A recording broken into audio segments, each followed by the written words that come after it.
తాకట్లో ఉన్న మీ బంగారాన్ని విడిపించి ఆ రోజు ఆన్లైన్ ధరకే మేము కొంటాం. Sharma gold company. ప్రస్తుతం తెలంగాణలో రాజకీయాలు కూడా ఎలా ఉన్నాయి? డోరు ఉన్నప్పుడు అప్పులు, రెడ్డి రాజు ఉన్నప్పుడు అప్పులే. ఈ తెలంగాణ ప్రజల పాలిట శాపం.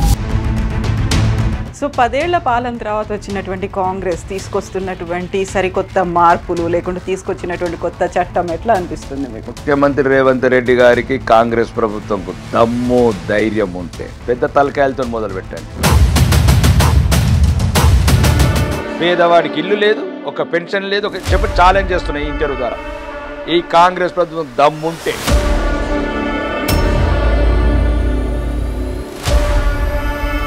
ఏం చెప్పావు? భద్రాచలంలో బొమ్మ ఇల్లు చూపించుకుంటా. బొమ్మరి కన్వెన్షన్ ని కూల్ చేశారు, హైకోర్టులో కేసు ఉంది అన్నప్పటికీ మీరు కూడా ఒకటి కవిత గారు కొద్ది కరెంట్ అఫేర్స్ మీద అవగాహన ఉన్నారు. నాగార్జున చెప్పిన నాగార్జున ఎవరండి? అవినీతి పరుడు. 10 రూపాయలకు 50 రూపాయల గజం తీసుకున్న అన్నపూర్ణ స్టూడియో.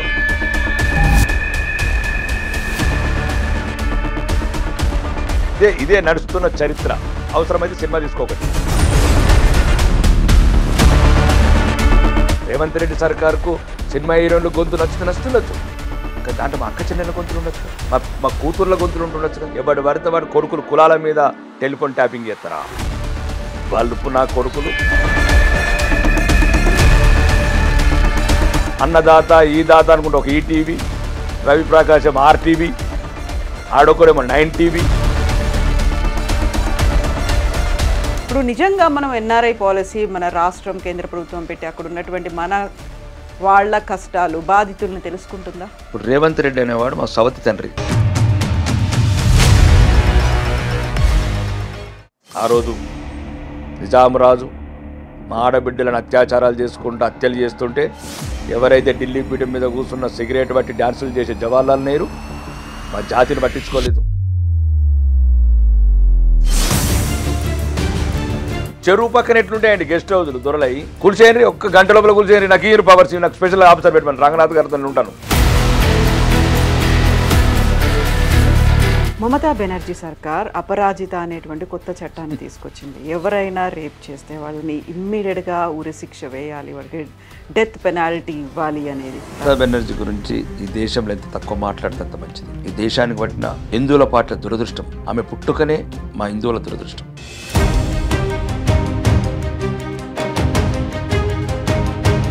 600 రూపాయల నేత చీరగట్టి 6,000 కోట్ల స్కాములు చేసి, శారదా స్కాములు చేసి రాష్ట్రం. బంగ్లాదేశ్ సంఘటన మీద ఒక్కరన్నా స్పందించారు? చక్కగా చెప్పారు. ఒక దుర్మార్గుడు జవహర్లాల్ నెహ్రూ వ్యక్తిగత స్వార్థం, ప్రధానమంత్రి కావాలని కలలు కానీ దేశాన్ని ముక్కలు చేసి ఈరోజు వాళ్ళు భారతదేశంలో ఉంటే 5 మినిట్కి అందరు ఆర్మీకి వేస్తారు.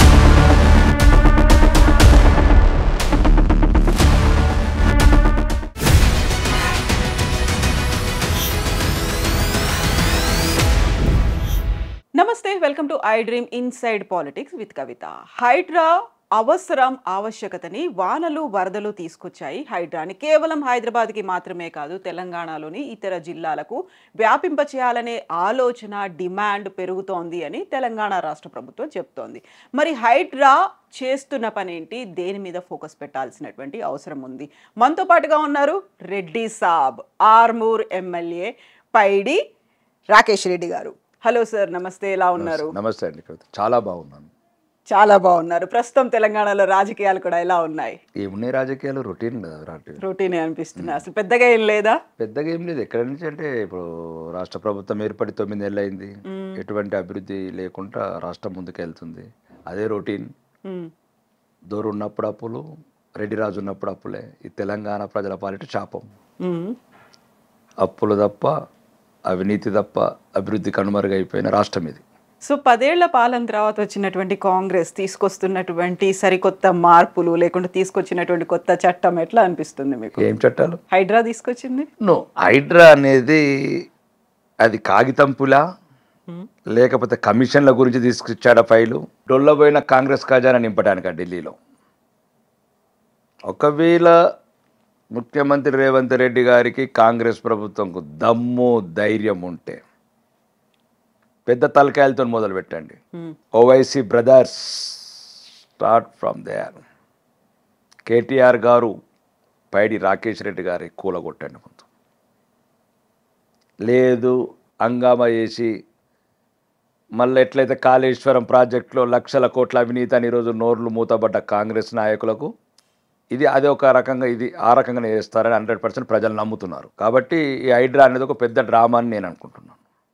డ్రామా కాదు అనుకుంటే రేపు మొదలుపెట్టు ఫాతిమా కాలేజ్. దానికి ఒక మాట చెప్తున్నారు కదా, ఇప్పుడు ఫాతిమా కాలేజ్ అనేది విద్యా సంవత్సరం మధ్యలో విద్యార్థుల్ని ఎట్లా మారుస్తాము అనేటువంటి ఒక మాట, వాళ్ళకి ఆల్టర్నేట్స్ అనే చెప్పాము, వాళ్ళకి 6 నెలల పాటు ఒక నోటీసులు ఇచ్చాము అంటున్నారు. అంటే ఓకే, ఆ నోటీసులు పబ్లిక్ చేయమనండి.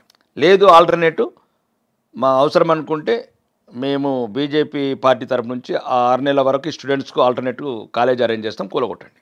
అంతకన్నా మంచి సౌకర్యాలు ఉన్న కాలేజ్ అరేంజ్ చేస్తాం 6 months వరకు. ఎందుకని హైడ్రా అంటే ఓవైసీ లేకుంటే ఓవైసీని ఓవైసీ అని కాదు, నేను అనేది ఏంటంటే వాళ్ళు మాట్లాడే పదాలు మేము కూలగొట్టము రకరకాల కామెంట్స్ చేశారు. కాబట్టి సామాన్యుడికి నమ్మకం పోతుంది. నేను అనేది నాకు అక్బరుద్దీన్ గారు అసదుద్దీన్ గారు మాకేముంటుందండి, నాది కూడా కూలగొట్టమంటున్నాను కదా, నాది కూడా ఎక్కడ ఎఫ్టీఎల్ ఉంటే నాది కూడా కూలగొట్టమంటున్నాను. నేను అనేది ఏంటంటే పెద్దవాళ్ళని కొట్టండి ముందు, ప్రజలలో నమ్మకం కలుగుతుంది. చిన్నవాళ్ళు ఎవరైతే ఉన్నారో చివరి స్టేజ్లో వాళ్ళకి తీసి వాళ్ళకి ప్రత్యామ్నాయం ఏదైనా చూపిద్దాం.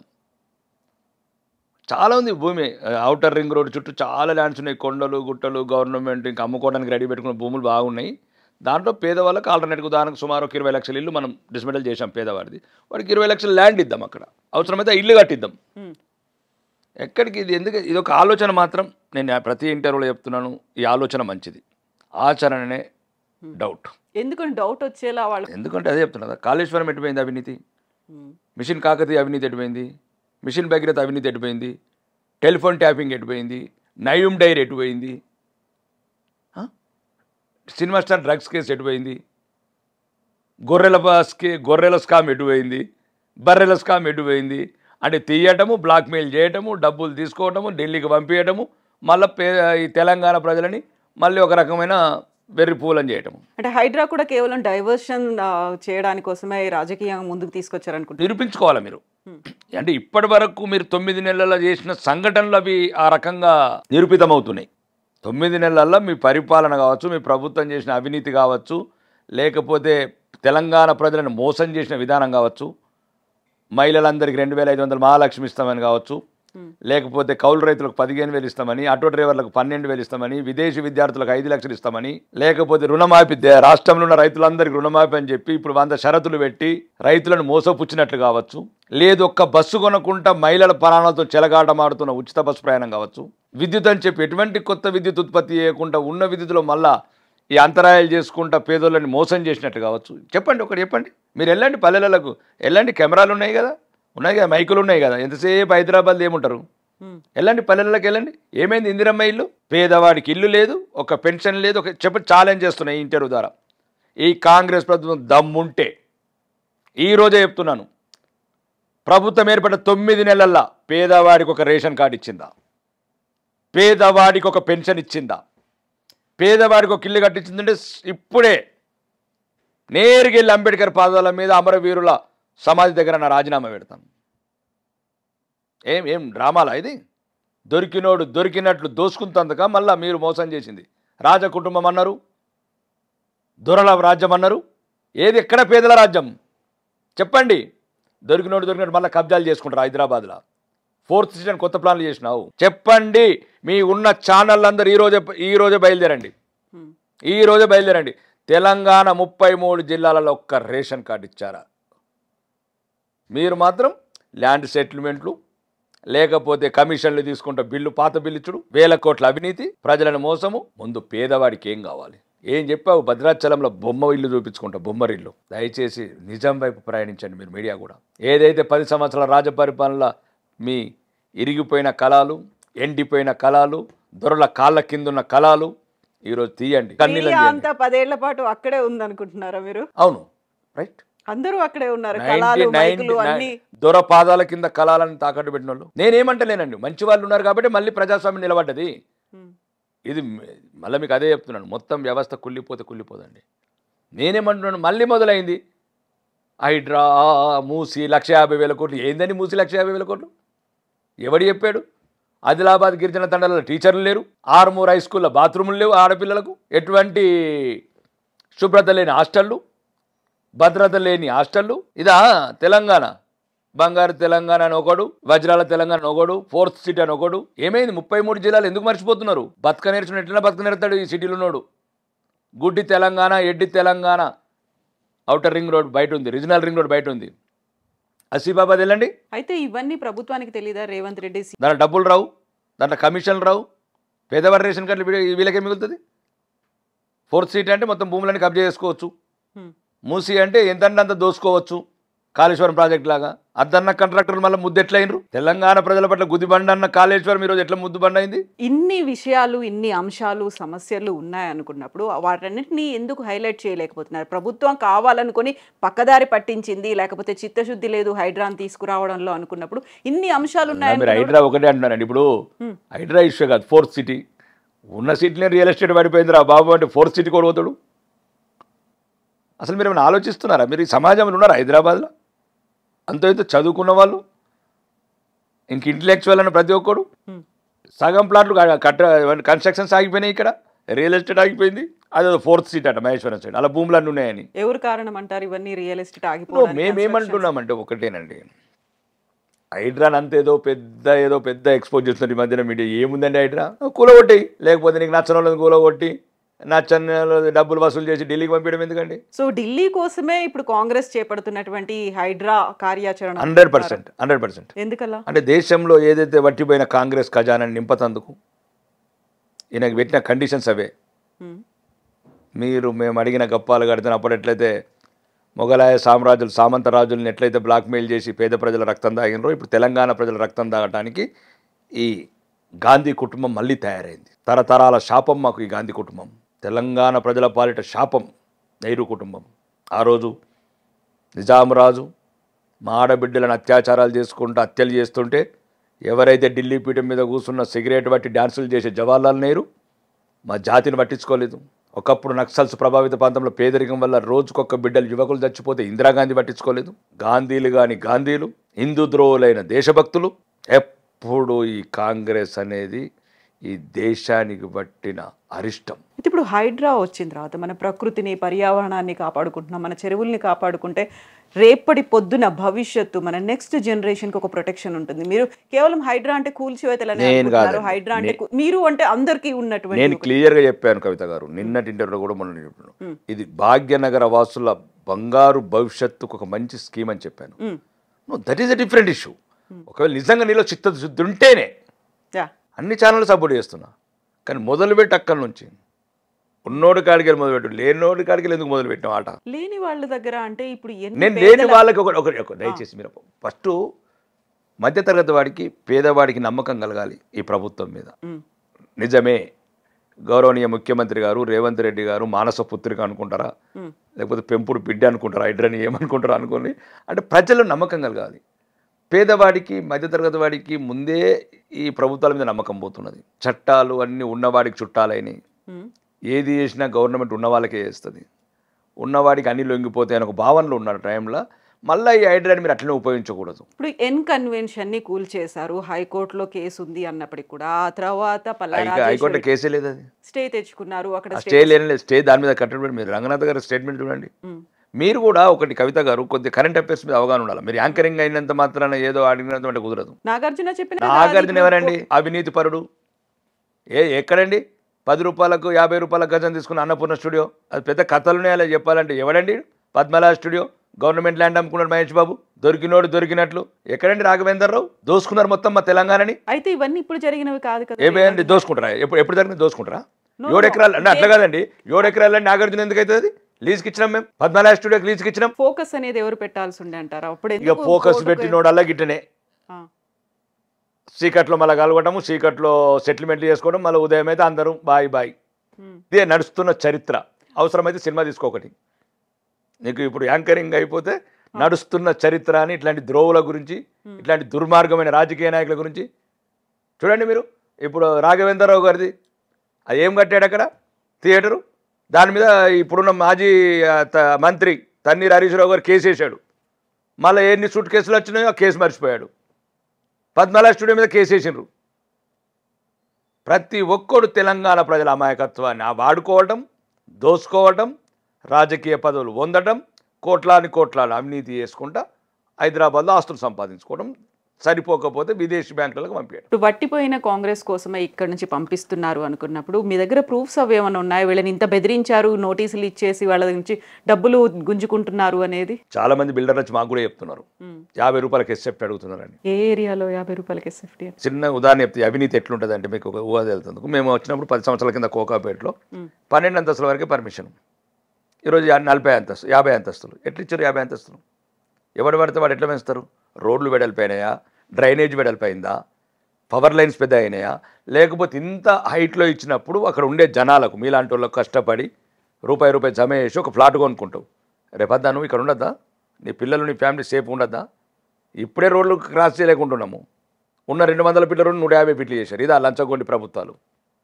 ఎలా పెరుగుతుంది? 12 అంతస్తుల నుంచి 20 చేశారు, 20 నుంచి 28 చేశారు, 28 నుంచి 30 చేశారు, 30 నుంచి ఎందుకు ఇస్తున్నారు మీరు ఇంత హైటు? చుట్టుపక్కల సముద్రం ఉంది, ఎట్లా ఇది ఐలాండా? బట్ ఇదే కోకాపేట ఎకరానికి 100 కోట్లు అమ్ముడు పోయింది, రికార్డు సృష్టించింది అని మనం గతంలో గొప్పగా చెప్పుకున్నాం. నేను ఏమంటే ఒక్కటండి, డబ్బుతోనే కొలుస్తున్నారు మీరు. మళ్ళీ మర్చిపోతున్నారు ప్రజలకు ఏం కావాలా. ఇప్పుడు ఇంత జనాలు పెరిగిన తర్వాత వాళ్ళకి కావాల్సిన రోడ్ సౌకర్యం ఎక్కడుంది, వాళ్ళకి కావాల్సిన డ్రైనేజ్ సౌకర్యం ఎక్కడుంది, వాళ్ళకి కావాల్సిన ఎలక్ట్రిసిటీ సౌకర్యం ఎక్కడుంది, వాళ్ళకి కావాల్సిన ఎంటర్టైన్మెంట్ అంటే open places, parks, fresh air ఎక్కడున్నదండి? ఎక్కడున్నా చెప్పండి. అంతా పిచ్చోళ్ళు అయిపోయినరు. చెప్పండి, మీరు చెప్పండి. ఎట్లా రోడ్ అన్నా పెరగాల? 12 అంతస్తుల నుంచి 40 అంతస్తులు పెంచినప్పుడు రోడ్ అయితే వెడల్పు కావాలా లేదా? అవునా, క్రౌడ్ అనేది పెరుగుతుంది కదా. చూడండి, బయటికి వెళ్ళంగానే శ్రీనివాస టవర్స్ అని ఒక్కడు, రాత్రి అయితే మేము ఇంతకుముందు యువరాజును కలిసేవాళ్ళు, ఇప్పుడేమో ఈ సీఎం గారు బ్రదర్స్ని కలుస్తారు. ప్రతి ఒక్కడికి అది ఏందో ఏమో, ఇది రాజ్యం ఏందో, ఉన్నవాడి రాజ్యము. ఇక నేను అందు గురించి అంటే మీరు ఉన్నోడు ఎట్లా దోసుకొని రాబోయే, ఇది మారేది కాదు, పోయేది కాదు. ఇంకా మారుమూల పల్లెలు ఉన్న గిరిజనులకు, ఎస్సీ ఎస్టీ బిడ్డని మొన్న అడిగింది అసెంబ్లీలో. అదే ఎవరు ఉంటారండి హాస్టల్లో? కూలిపోతాయి హాస్టల్లో. ప్రైమరీ హెల్త్ సెంటర్స్ ఎక్కడ ఉన్నాయా? చెప్పండి, రండి నాతో, నేను చూపిస్తాను. నా కాన్షియస్లో చూపిస్తా. ఒక ఇల్లు లేదు 10 సంవత్సరాల నుంచి, 11 సంవత్సరాలు ఒక ఇల్లు లేదు, 11 సంవత్సరాల నుంచి ఒక పెన్షన్ లేదు, ఒక రేషన్ కార్డు లేదు, ఏదైనా స్కీమ్లు వచ్చినా కానీ ఉన్నవాడికి మిస్యూజు, అధికారులు కళ్ళు మూసుకున్నారు. ఇక రకరకాలు చెప్పాలంటే ఇంకా 100. కాబట్టి హైడ్రా హైడ్రా హైడ్రా హైడ్రా హైడ్రా హైడ్రా ఏందని మొన్నటి దాకానేమో ఆ సినిమా హీరోయిన్ గొంతున్నది, ఈ టెలిఫోన్ ట్యాపింగ్లో ఈ సినిమా హీరోయిన్ గొంతున్నది. ఏమైంది? సినిమా హీరోయిన్ గొంతులు ఉంటారు ఎట్లా? కాంగ్రెస్లో ఉన్న పెద్దలందరూ ఎందుకు బహిర్గతపరచలేరు? ఒక ప్రజాస్వామ్య దేశంలో ప్రైవేట్ లైఫ్కు మీరు ఒక సొంత భార్య భర్తలే మాట్లాడడానికి భయపడిన ఒక టెలిఫోన్ ట్యాపింగ్ ఎందుకు బహిర్గతం చేస్తలేరు? ఎన్ని వేల కోట్లు తీసుకున్నారు అంటున్న వాళ్ళకి. రేవంత్ రెడ్డి సర్కారుకు సినిమా హీరోయిన్ల గొంతు నచ్చుతుండొచ్చు, కానీ దాంట్లో మా అక్క చెల్లెల గొంతులు ఉండొచ్చు కదా, మా కూతుర్ల గొంతులు ఉంటుండొచ్చు కదా. మా భవిష్యత్తులో మా ఆడబిడ్డను కాపాడుకోవాలి కదా మేము ఇట్లాంటి దుర్మార్గుల పాలిట. ఎవడు పడితే వాడు కొడుకులు కులాల మీద టెలిఫోన్ ట్యాపింగ్ చేస్తారా? బల్పు నా కొడుకులు ఒక్కడు మాట్లాడాడు తెలంగాణలో. ఏంటండి టెలిఫోన్ ట్యాపింగ్ అంటే? చిన్నపిల్లలు ఆట అనుకుంటారు ఎట్లనా? బహిరంగంగా ఉరిదీయాలని ఎవడెవడైతే ఇన్వాల్వ్మెంట్ ఉన్నాడో చాతగాని దద్దమ్మలు, వాడెవడు విదేశాలకు పారిపోయినాడ. ఎవడబ్బా సొమ్మురా?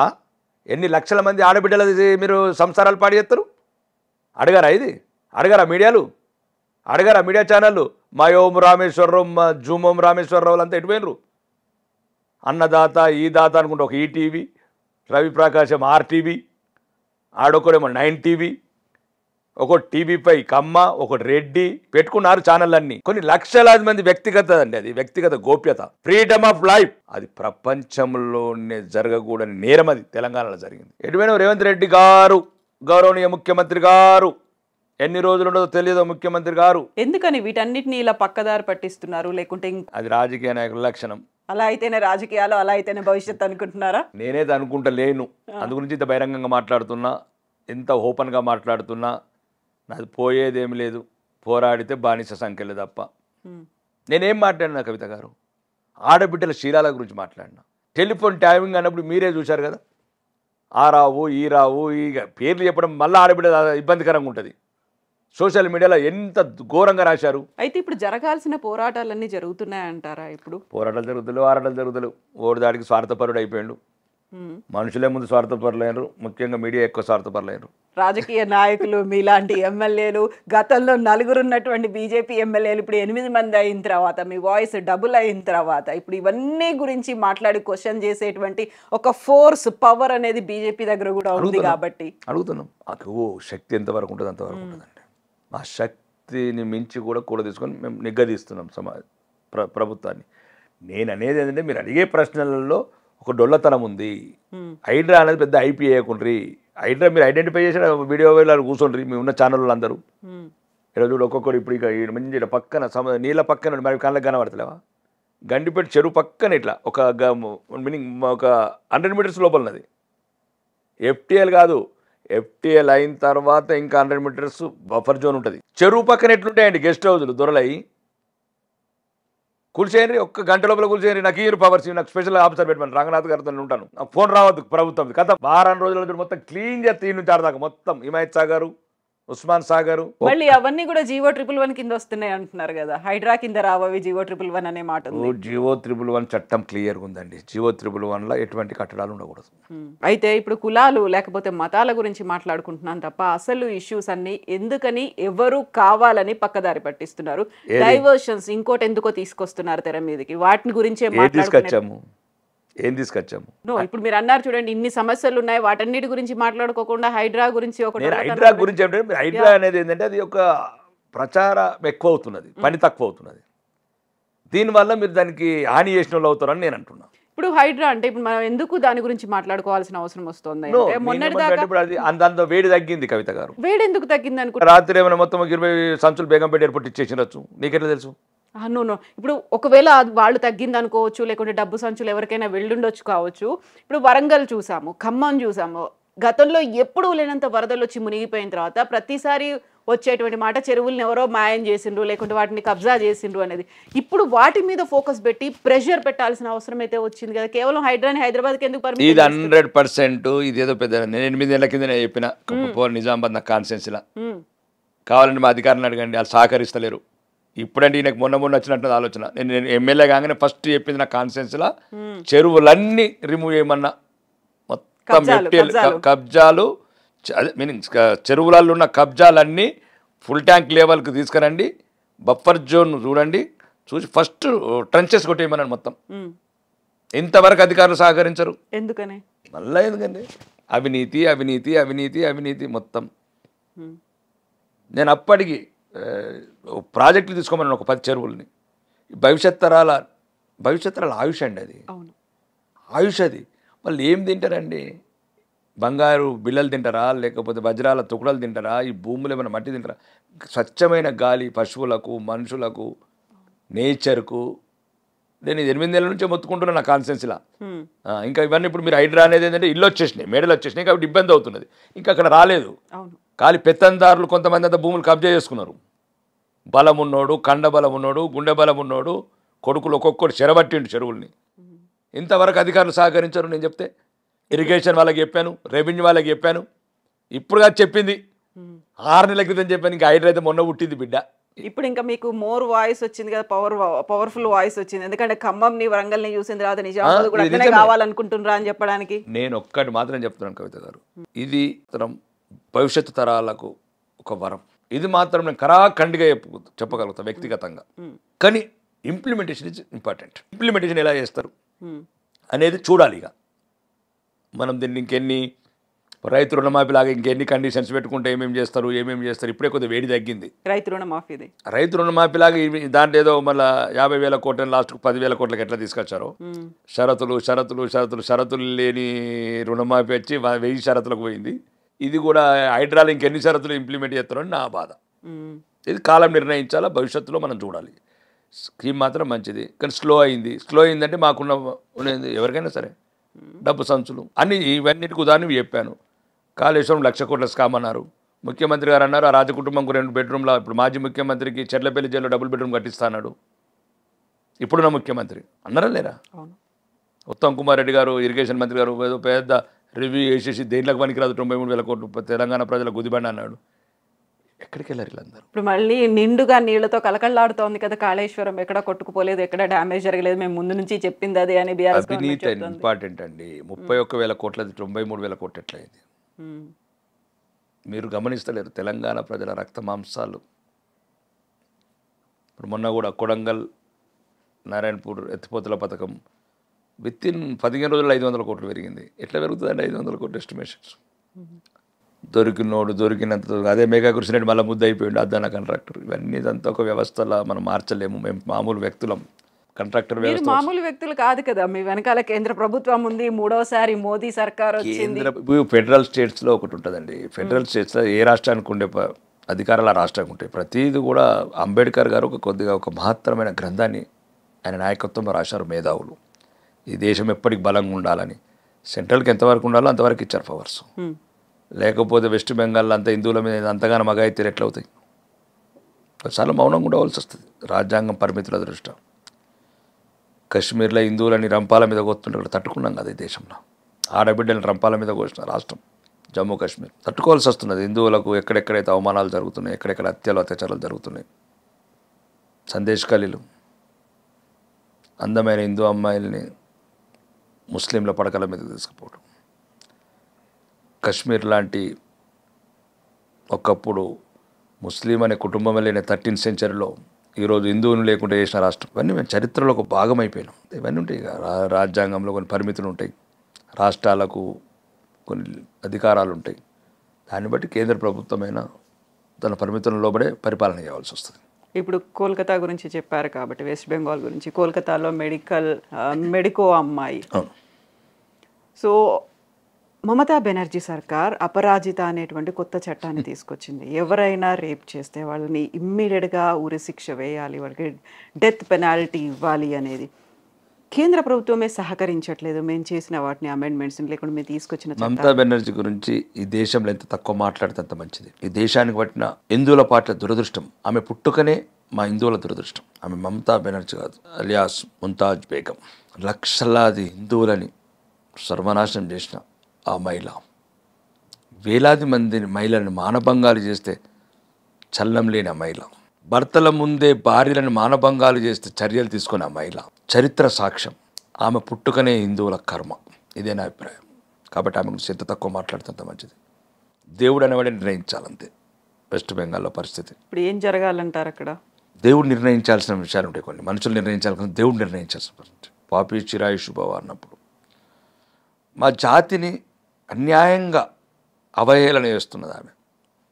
జై శ్రీరామ్ అంటే కూడా సహించలేకపోతుంది. దుర్గా పూజల్లో పాల్గొంటారు కదా ఇప్పుడు, దసరా సెలబ్రేషన్. అవి అద్దండి. అవన్నీ 600 రూపాయల నేత చీర కట్టి 6,000 కోట్ల స్కాములు చేసి, శారదా స్కాములు చేసే రాష్ట్రం అది. వద్దు.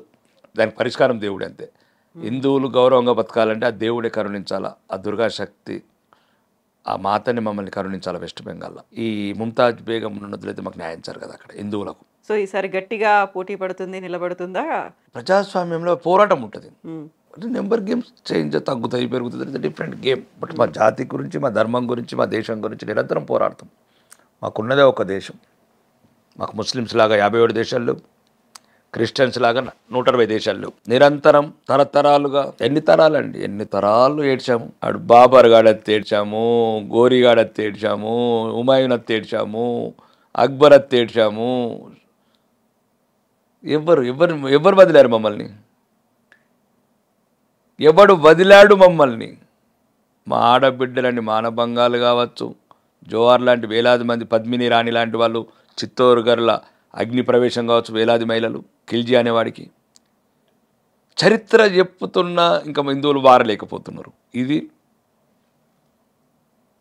ఇంకంతే. చరిత్ర చదివి కూడా మారలేకపోతున్నారు. ఇప్పటికీ గట్టిగా నిలబడ్డాము. ఎన్ని అటాక్స్ ఏం జరిగినప్పటికి కూడా, ఎన్ని దండయాత్రలు చేసినప్పటికి కూడా. అంటే ఎప్పుడు చస్తూనే ఉందామా? గట్టిగా నిలబడ్డామంటే ఎప్పుడు మనం సమర్థించుకుందాం అవుతున్నది. అసలు ఆ దండయాత్రలు మనమే దండయాత్రలు చేస్తే అది మన సంస్కృతిలో లేదని చెప్పుకుంటాం కదా మనం. అట్లేం లేదే. ఇజ్రాయెల్ చూడండి, 18 దేశాలను గడగడలాడిస్తున్నది. ఏదో ఒక రోజు ఇది జరగాల్సిందే. హిందూ జాతి మేలుకొనాలా. తెలుగుని చంపకుండా నువ్వు చావకుంటుండాలి. దానికి బంగ్లాదేశ్ సంఘటనలు మన కళ్ళ ముందు కనబడుతున్నాయి.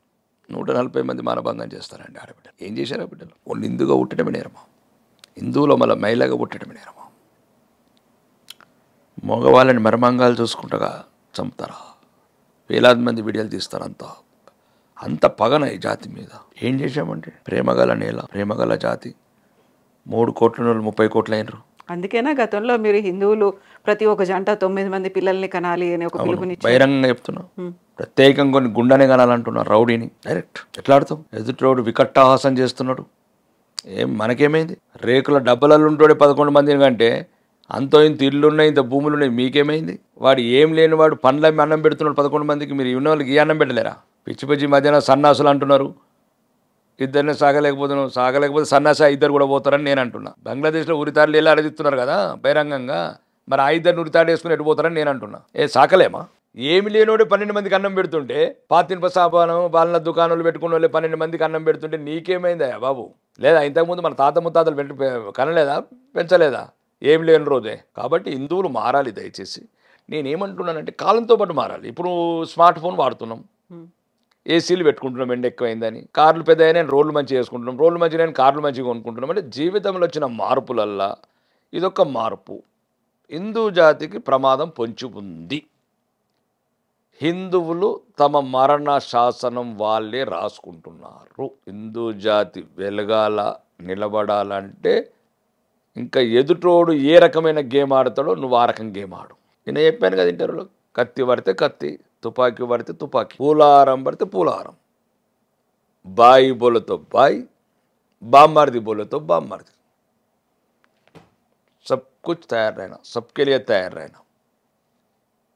దాంట్లో ఇప్పుడు నేను ఎక్కడ కూడా ఇతర మతస్థులను ఏమంటలేను. వాళ్ళ దాంట్లో ఐక్యత ఉంది, మన దాంట్లో ఐక్యత లేదు. రాకేష్ రెడ్డి గారి వాదనేనా, అభిప్రాయమేనా? నా అభిప్రాయం అది. నా అభిప్రాయం. వీలైతే కూడా నేను ప్రధానమంత్రి గారు కూడా చెప్తాను, ఆలోచనలు ఎవరికి రావద్దని. కొత్త ఇప్పుడు హైడ్రా లాంటి ఆలోచనలు రేవంత్ రెడ్డికి వచ్చినప్పుడు నా జాతిని కాబట్టి నాకు వచ్చింది ఆలోచన. నీకొకటి వస్తుంది ఆలోచన, నువ్వు కూడా చెప్పచ్చు ఏదైనా ఆలోచన వస్తే. అంటే నీ దేశానికి సంబంధించి, మతానికి సంబంధించి, లేదు నీ కుటుంబానికి సంబంధించి, లేకపోతే పేద ప్రజల గురించి ఆలోచనలు రావచ్చు. నాకు నా జాతి అవును ఎలానండి, ఆడు 11 మందితో క్రికెట్ ఆడుతూ ఇద్దరితో ఎట్లా ఆడుతావు క్రికెట్? ఎలా ఆడుతావు చెప్పు కదా? కత్తులతోని వాడు కరవాలని చేస్తుంటే, కత్తులతోని సయ్యాటలు ఆడుతుంటే నువ్వు ఎట్లా ఆడుతావు? ఇంట్లోకి వచ్చి చంపుతున్నారు. మీకెంతమంది పిల్లలు? నాకు 3. అంటే అదే చెప్తున్నాను, మాకు అవగాహన వచ్చే వరకు లేట్ అయింది. ఇప్పుడు కందామంటే వయసు అయింది. ఇప్పుడు లేకపోతే పవన్ కళ్యాణ్ లాగా మళ్ళీ ఇవన్నీ చేయవలసి వస్తుంది. ఇప్పుడు చేయలేము. రాకేష్ రెడ్డి గారు ఒక ఎమ్మెల్యే హోదాలో పెళ్లిలోకి వెళ్ళినప్పుడు ప్రతి ఒక్క జంటకి సజెషన్ ఇచ్చేస్తున్నారా? ఇప్పుడు ఒక్కటి కవిత గారు, నిజంగా కూడా ఇది కావాలండి. ఇంకా అది యూనిఫామ్ సివిల్ కోడ్ రానివ్వరు వీళ్ళు. దేశ ద్రోహులు, జాతి ద్రోహులు ఎక్కువైపోయారు. సుమారు నేను చెప్తున్నాను 22 ప్రతిపక్ష పార్టీలని బంగ్లాదేశ్ సంఘటన మీద ఒక్కరన్నా స్పందించారు? చక్కగా చెప్పండి. 22 మంది ప్రతిపక్ష పార్టీలు హిందూ ద్రోహులు ఒక్కడన్నా కన్నీరు రాల్చాడా? ఒక్కడన్నా ఖండించాడా? మా జాతి గానోడు, మా దేశం గానోడు రాహుల్ ఖాన్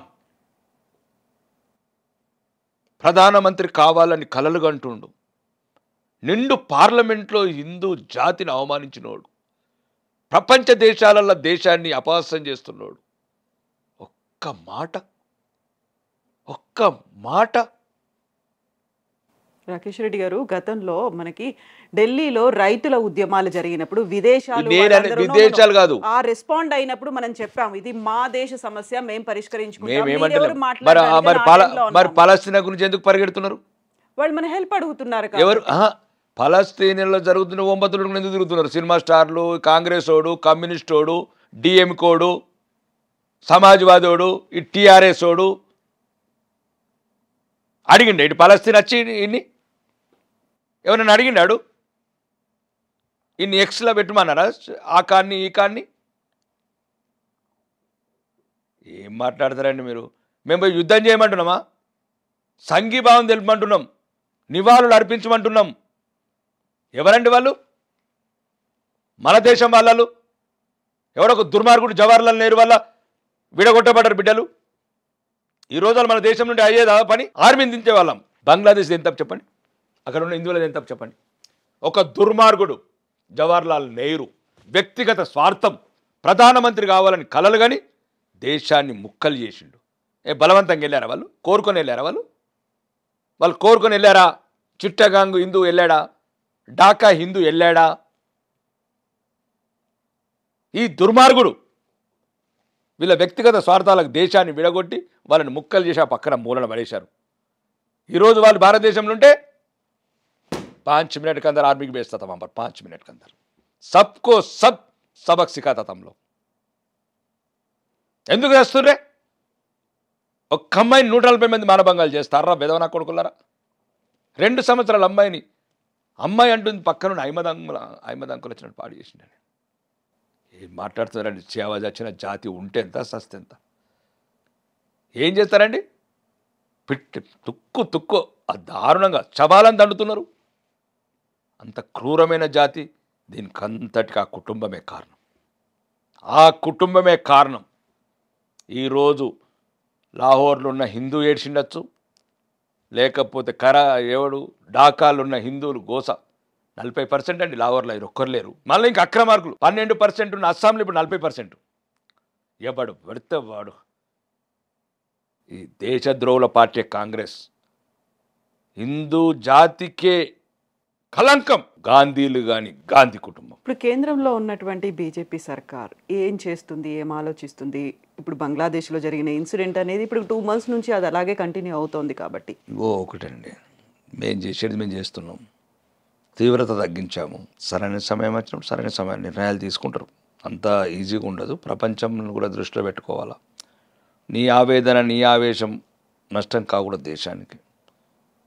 ఏదండి చూడండి, ఎందుకంటే ముస్లింలు ముస్లిమ్స్ని రెచ్చగొడుతున్నారు వీళ్ళు కాంగ్రెస్ వాళ్ళు. మరి అదే గల్పులా గుళ్ళు కడుతున్నారు మరి ముస్లిమ్స్. మరి జై శ్రీరామ్ అంటున్నారు. సౌదీ షేక్ వచ్చి ఢిల్లీలో ఇది నా సొంత అడిపోయింది. అమెరికాను ఇంకొక అమెరికాను పిల్లముండే మాకు ఈ దేశంలో భద్రత లేదని అన్నారు స్టేట్మెంట్. అప్పుడే సౌదీ షేక్ వచ్చి క్రౌన్ ప్రిన్స్ వచ్చి ఇది నా దేశం కన్నా ఎక్కువ భద్రత అన్నాడు. దుబాయ్లో మందిరాలు కడుతున్నారు. అక్కడున్న ఆ దేశ అత్యున్నత పురస్కారాలన్నీ ప్రధానమంత్రికి ఇస్తున్నారు. మరి అక్కడున్న ముస్లిమ్స్ అట్లుండి ఇక్కడున్న ముస్లిమ్స్ ఇట్లా తయారు చేస్తున్నారు. ఇది అందరికీ ఒకటి కాంగ్రెస్ని సమూలంగా ఈ దేశం నుంచి పారదోలటమే భారతీయ హిందువుల ప్రథమ కర్తవ్యం కావాలి. ఇప్పుడు మీరు ఈ మాట అన్నదానికి ఫస్ట్ మీరు చెప్పిన దానికి కనెక్షన్ చేసుకుంటే చెప్పండి. చచ్చిపోయినటువంటి కాంగ్రెస్ పార్టీని మళ్ళీ పునరుజ్జీవం ఇవ్వడానికి ఇక్కడ నుంచి డబ్బులు వెళ్తున్నాయి అన్నారు కదా. సో దీన్ని ఎలా కంట్రోల్ చేస్తారు మరి మీరు? పోరాటం చేస్తాం. అవినీతి పోరాటం చేయడమే. ప్రజాస్వామ్యయుతంలో కత్తి యుద్ధాలు ఉన్నాయి కదా కవిత గారు. ప్రజాస్వామ్యయుతంగా నిరసనలు తెలుపుతాం, ప్రజల్ని చైతన్యపరుస్తాం, ప్రజల్ని మేల్కొల్పుతాం, అంతే. ప్రతిపక్ష పాత్ర అంతవరకే పరిమితం తప్ప ఏముండదు. ఇప్పుడు ప్యూర్ ఒరిజినల్ రాజకీయాల గురించి మాట్లాడుకుంటే కవిత అరెస్ట్ అయ్యారు. అరెస్ట్ తర్వాత బెయిల్ మీద విడుదలైన తర్వాత చాలా క్లియర్గా కీలకంగా చేసినటువంటి ఒక ఆరోపణ కాంగ్రెస్ పార్టీ తరఫున బీఆర్ఎస్ బీజేపీలో విలీనం కాబోతోంది. ఆ లోపాయకారి ఒప్పందం జరిగిన తర్వాత మాత్రమే కవిత బయటకు వచ్చింది అనే మాట. అండ్ కవిత బయటకు వచ్చిన తర్వాత ఒక మాట చెప్పారు, వడ్డీతో సహా చెల్లిస్తాను అనే మాట. ఆ వడ్డీతో చెల్లిస్తానది నేనేమనుకుంటున్నా అంటే, ఎవరెవరైతే వాళ్ళ బంధువులు వాళ్ళ ఆడిటర్ బుచ్చిబాబుని ఒకడు ఉన్నాడు కరీంనగర్లో, అప్రూవల్గా మారిండు. వాళ్ళ పార్ట్నర్లు అందరూ అప్రూవల్ మారిండ్రు. ఆ రాఘవరెడ్డి, వాడు శరత్ చంద్రారెడ్డి, వాడు ఇంకోటి పిల్లయ్య, వాడు అభిషేక్ అని ఒకడు ఉన్నాడు. వాళ్ళ బంధువులు అందరూ ఆమెను నట్టేట ముంచిండ్రు. నన్ను అప్రూవల్గా మారి వాళ్ళకు వడ్డీతో ఇస్తాను చెప్పిండొచ్చని నేను అనుకుంటున్నా. లేదు, ఇంకా ఆమెతో ఉన్న కుటుంబ సభ్యులు కావచ్చు, ఫ్రెండ్స్ కావచ్చు, ఎవరెవరైతే ఈ స్కామ్లు ఉండి లాభం పొందిరా, మరి బెనిఫిట్ పొంది చివరికి ఆమెను లోపలేసినందుకు వడ్డీతో తీసుకుంటున్నది. దానికేం తప్పేమున్నది? ఆమెను 5 నెలలు చీకటి గోళాల నెట్టి వీళ్ళు బయట అప్రూవల్గా మారి ఎంజాయ్ చేస్తున్నారని. బుచ్చిబాబు ఎవరు ఆడిటర్ అండి? మీ ఆడిటరా?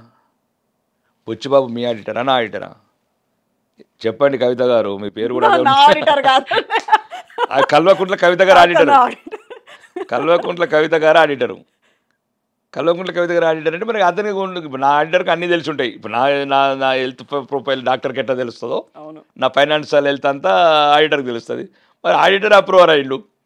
అవి మాట్లాడాలి. ఇవన్నీ తెలిసిన వాళ్ళు ఇంటలెక్చువల్స్ మీరు ఉంటే వాళ్ళ మీద ఉండొచ్చు, వాళ్ళ మీద కక్ష తీసుకుంటానని చెప్పింది ఆమె శబ్దం, మంగమ్మ శబ్దం. మొండిని జగమొండిలా తయారయ్యొచ్చారు అనే మాట. ఆమెకు 5 నెలలు ఒంటరి జీవితం గడిపిందండి. ఆ బయటికి రాగానే ఒకేసారి ఆ కళ్ళు బయర్లు కమ్మినట్టు ఏం మాట్లాడాలో అర్థం కాక ఏదేదో మాట్లాడింది.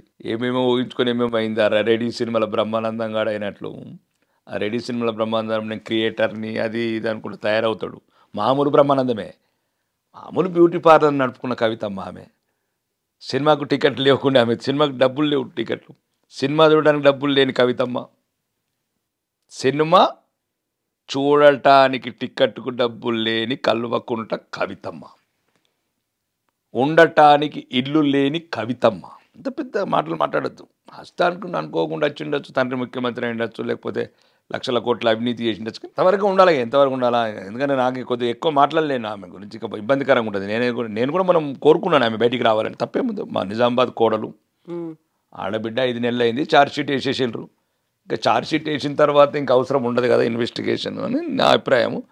అన్నాడు అడిగితే రావాలండి కవిత గారు, ఇంకేముంది ఏదైనా ఉంటే కోర్టులు నిర్ణయిస్తాయి. అవి ప్రైమరీగా ట్రయల్స్లో ఏమైనా ఎవిడెన్స్ దొరికినప్పుడు భారత చట్టాల ప్రకారం ఉరి పెట్టాలంటే ఉరి పెడతారు, లైఫ్ అంటే లైఫ్ పెడతారు, లేదు నిర్దోషం నిర్దోషం. ఇప్పుడు కన్నిమూలి రాలేదా అట్లా. కానీ ఇక పెద్ద పెద్ద మాటలు మాట్లాడొద్దు. ఇక నా వ్యక్తిగత అభిప్రాయం చెప్తున్నాను, ఒక సోదరిలాగా. అయితే బీఆర్ఎస్ బీజేపీ కలిసిపోతాయి అనే మాట ఎందుకు వస్తోంది ఇప్పుడు కవిత బయటకు వచ్చిన తర్వాత? అదంతా ఒక గోబల్ ప్రచారం అండి. ఎందుకంటే ఏదైనా కలిస్తే గెలిస్తే ఏదైనా కాంగ్రెస్ బీఆర్ఎస్ఏ కలవాలి. ఎందుకంటే ఇప్పుడు ఉన్న 10 మంది ఎమ్మెల్యేలు ఎక్కడ పోయినరు, ఏ పార్టీలోకి వెళ్ళారండి? కాంగ్రెస్లోకి వెళ్ళారు. మరి ఇంకేం వెళ్తారు? నిన్న కూడా చెప్పాను, రాక్షసులు రాక్షస రాజ్యంకి వెళ్తారు, రాక్షస అని. ఇది కొద్దిగా నిష్కలంగా ఉండాలండి భారతీయ జనతా పార్టీ అంటే. ఇది ఒక రిఫరెంట్, ఇది మీకు తెలియదు ఏమున్నది. ఇదొక అంటే దేవత లాంటి, దేవత అంశాలు లాంటి వ్యక్తులు పెట్టిన పార్టీ ఇది మాది. అందరూ అలాంటి వాళ్ళే ఉన్నారనుకుంటున్నారా మీరు? అందరు ఉండరు. అందరు ఉంటే ఎట్లా ఉంటుంది? ప్రపంచంలో ఎప్పుడు కూడా దేవతలలో కూడా మంచి దేవతలు ఉన్నారు, కొంచెం చెడ్డ దేవతలు ఉంటారు, రకరకాల దేవతలు ఉంటారు. మొత్తానికి ఉన్నంతలో ఈరోజు భారతదేశంలో ఈ దేశం గురించి, ఈ ధర్మం గురించి, న్యాయం గురించి ఉన్నది ఏకైక పార్టీ భారతీయ జనతా పార్టీ. 3 సార్లు ముఖ్యమంత్రి ఉండి 3 సార్లు ప్రధానమంత్రి టర్మ్లో ఉన్న నరేంద్ర మోడీ గారి ఒక చిన్న అవినీతి మచ్చలేని నాయకుడు. ఈరోజు కాంగ్రెస్ ప్రభుత్వం అంటే 60 ఏళ్లలో ఏ అయితే అభివృద్ధి చేసిందో దానికన్నా 10 అంతలు అభివృద్ధి చేస్తున్నాం.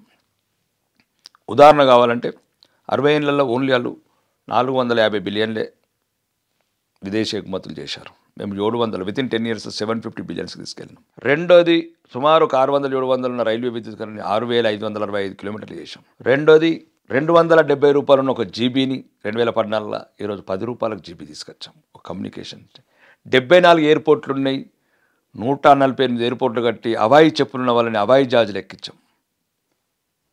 92,000 కిలోమీటర్లున్న జాతీయ రహదారులని 1,45,000 కిలోమీటర్లకు తీసుకెళ్ళాం. మధ్యతరగతి వాడికి వందే భారత్ ట్రైన్లు, 8 లైన్ల రోడ్ల మీద ఫ్లైట్లు దించుతున్నాం, యుద్ధ విమానాలని. 20 లక్షల కోట్లు ముద్రా లోన్స్ ఇచ్చాము. 8 కోట్ల మంది నిరుద్యోగులకు ఉపయోగపడ్డది. 3,50,000 కోట్లు కరోనా టైంలో స్మాల్ స్కేల్ ఇండస్ట్రీస్కి ఇచ్చాము. 83 కోట్ల మందికి ఉచిత బియ్యం ఇచ్చాము. 140 కోట్ల మందికి కరోనా వ్యాక్సిన్ ఇచ్చాము. 13 కోట్ల మందికి శౌచాలయాలు కట్టించాం ఆడబిడ్డలకు.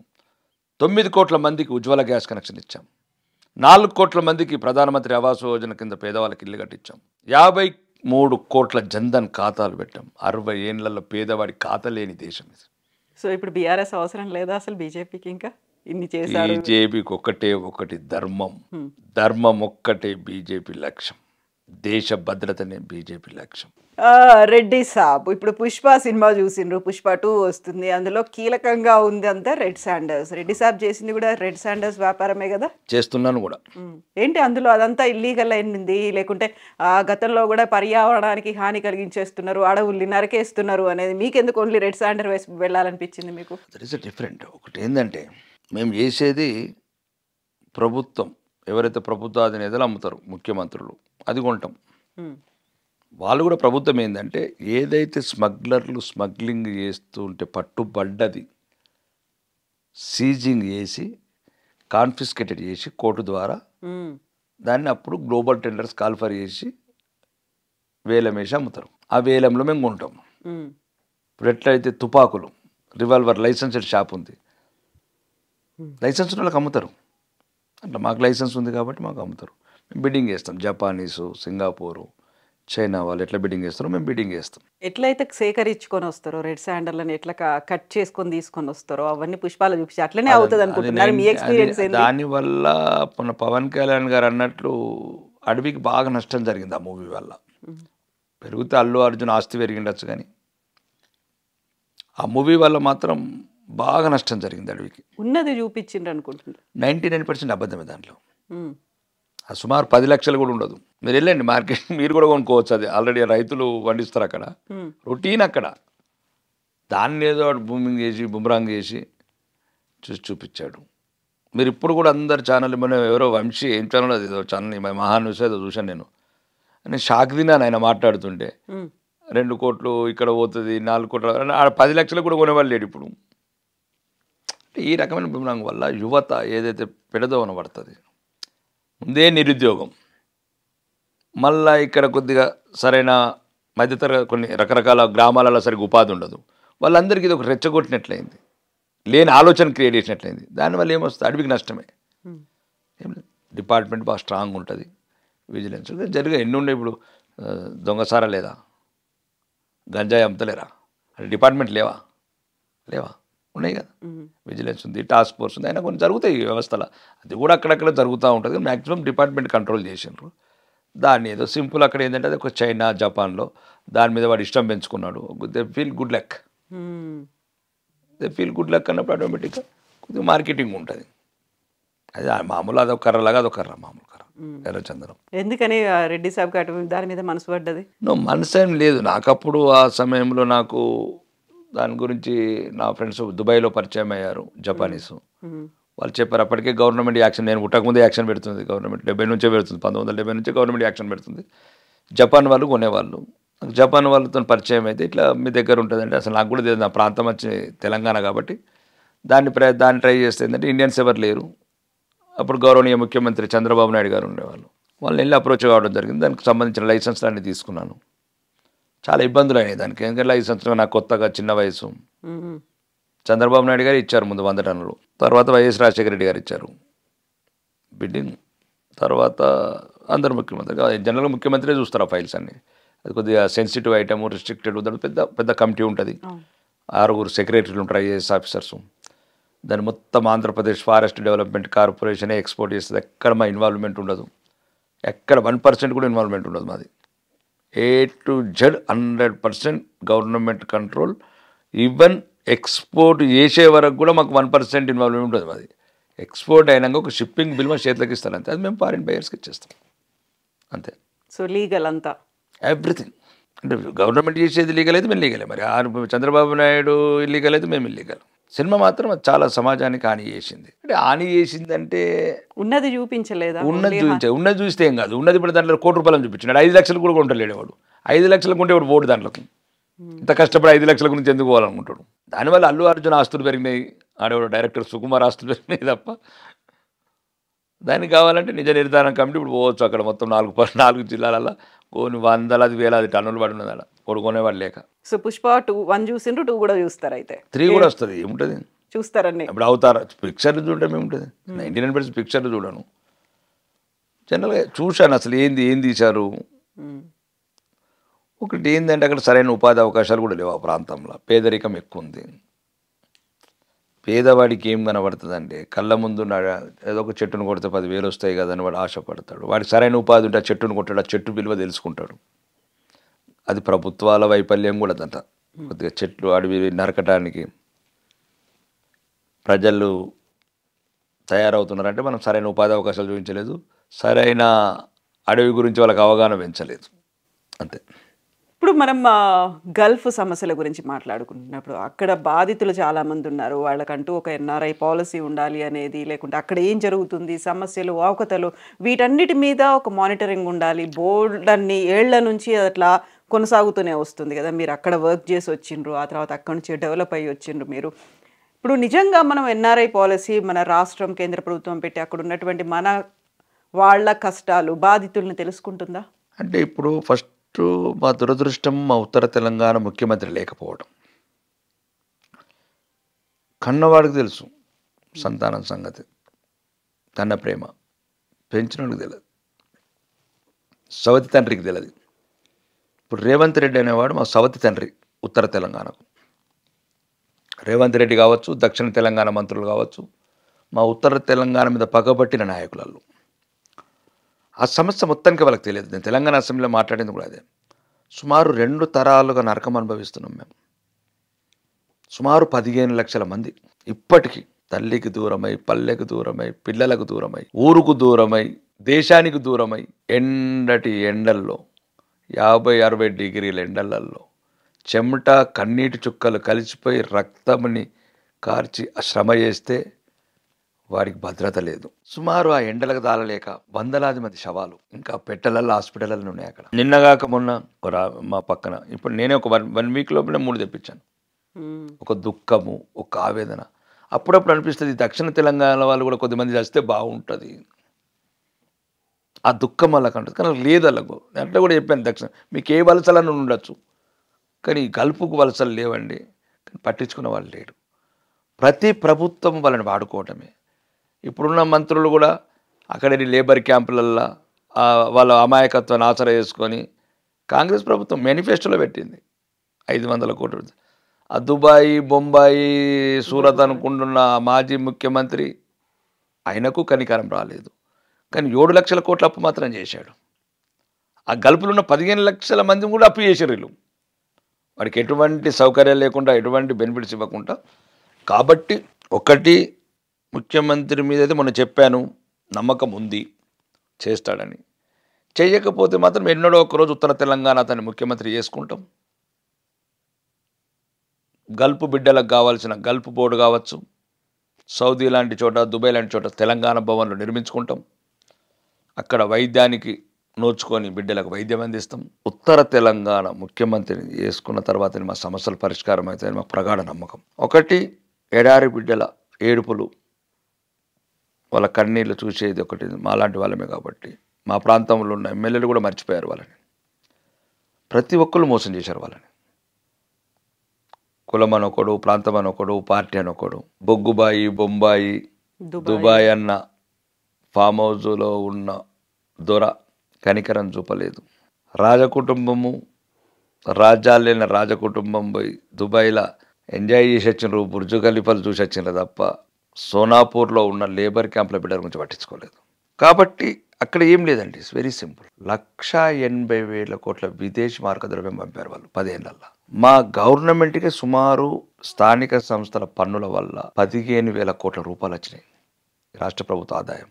ముఖ్యంగా ఉత్తర తెలంగాణ ఈ రాష్ట్ర ప్రభుత్వ నిధులతో అభివృద్ధి చెందలేదు. ఆ పల్లెల ఎడారి బిడ్డలు పంపించిన విదేశీ మార్గద్రవ్యం డెవలప్ అని ఈ సంకలు గుద్దుకున్న అన్ని పార్టీలు, అదే పార్టీ అయినా కావచ్చు, తెలుగుదేశం కావచ్చు, కాంగ్రెస్ కావచ్చు, టీఆర్ఎస్, వాళ్ళది కాదు, అదే ఎడారి బిడ్డల చెమట చుక్కలు అవి. కాబట్టి దయచేసి ఇప్పటికైనా ముఖ్యంగా అక్కడ తెలంగాణ భవన్ అనేది నిర్మించాలి. ఎట్లయితే అజ్మీర్లోనో అయ్యప్ప భవన్, అదేమంటారు, శబరిమల నిర్మించుకున్నట్లు వాళ్ళు ఈ ప్రాంత బిడ్డలు, ఈ రాష్ట్ర బిడ్డలు అన్నింటినీ కోల్పోయి అందరికి దూరమై ఎడారిలో ఏడుస్తున్న బిడ్డలు, వాళ్ళకి ఎంతో కొంత మన సౌకర్యాలు కల్పించాలి. కాబట్టి నేను ఆ రోజు తెలంగాణ నిండు అసెంబ్లీలో ఏమేమి అవసరమో చెప్పాను. రేషన్ కార్డు కూడా వాళ్ళకు, ఇక్కడ ఉన్నవాడికి మాత్రం అన్నీ వస్తాయి. కాబట్టి ముఖ్యంగా ఆ చనిపోతే ఆ శవాలు ఒక్కోసారి 6 నెలలు అవుతున్నాయి. అదొక దుఃఖం. అది ప్రపంచంలో ఏ జాతి అనుభవించిన క్షోభ ఉత్తర తెలంగాణలో ఆడబిడ్డలు అనుభవిస్తున్నారు. ఎందుకంటే 6 నెలల వరకు ఏడుస్తూనే ఉండాలి, ఎప్పుడు వస్తుందో తెలియదు ఆ శవం.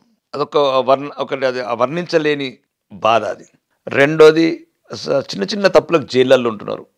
చిన్న తప్పులు అంటే ఒక్క రోజులో బెయిల్ వచ్చేదాన్ని కూడా 1 సంవత్సరం ఉంటున్నారు, 2-3 సంవత్సరాలు ఉంటున్నారు. కోఆర్డినేషన్ లేదు, వాళ్ళ గురించి పట్టించుకునే వాళ్ళు లేరు, వాళ్ళకి సరైన దాని గురించి అవగాహన లేకపోవడము, అక్కడ ఉన్న దేశం గురించి, చట్టాల గురించి, వాళ్ళ గురించి ఇంకోటి పట్టించుకోకపోవడం వల్ల దానివల్ల ఒక పిఆర్ఓ వ్యవస్థ పెట్టాలి. ఎందుకంటే మన దేశ బిడ్డలు 3 లక్షల కోట్ల బడ్జెట్ ఉంది కాబట్టి ఇది ఒక 500 కోట్లు 1000 కోట్లు పెద్ద ఎక్కువ కాదు, వాళ్ళ ఆదాయం కూడా వస్తుంది. రెండోది, వాళ్ళకు ఈ కంపెనీలు సరైన సమయంలో ఇంటికి రావడానికి సరైన రవాణా సౌకర్యం కల్పించి అది కూడా ఒక సంవత్సరం కోసం రిటర్న్ టికెట్ ఇస్తే వాడు వచ్చి ఇంత భార్యనో ఇంత పిల్లలను చూసుకొని, తల్లిని తండ్రిని చూసుకొని, ఊర్లో బంధువులందరినీ చూసుకొని వెళ్ళిపోతాడు మళ్ళీ ఒక 1 మంత్ ఉండి.